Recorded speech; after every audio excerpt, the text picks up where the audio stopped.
Сәлем достар, баршаңызға. Сіздермен Айзада. Менің жаңа видеома қош келдіңіздер. Бүгін біз сіздермен өте дәмді, жұмсақ болып шығатын сырный лепешка дайындайтын боламыз.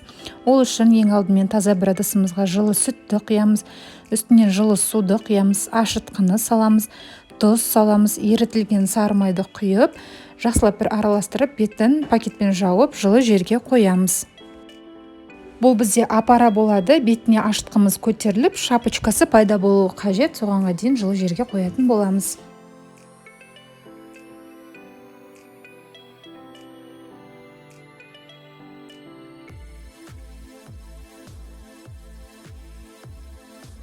Апарамыз жақсылап тұрды, көтеріліп, қолдануға дайын болып тұр. Енді бір таза ыдысқа ұнымызды електен өткізіп саламыз.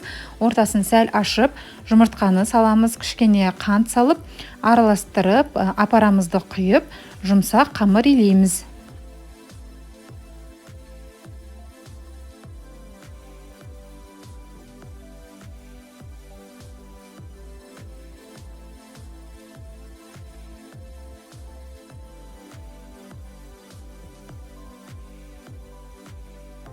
Иленген қамырды бетін жылылап жауып, 1 сағатқа көтерілгенше қоямыз.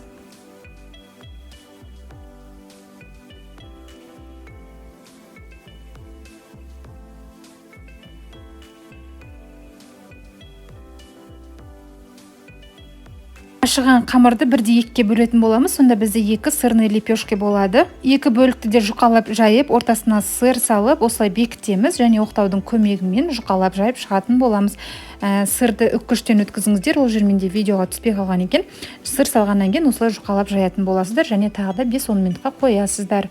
Одан кейін пешімізді қыздырамыз. Табаға лепешкаларымызды салып, бетіне жұмыртқаның сарысын жағып, қызып тұрған пешке пісіреміз.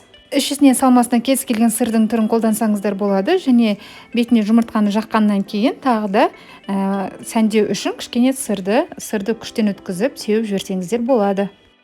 Мінекей, ірімшік қосылған нанымыздың дайын түрі осындай болып шығады. Міндетті түрде жасап көріңіздер. Дәмі тура пиццаның дәмі сияқты болады. Жұмсақ, нәзік, созылмалы.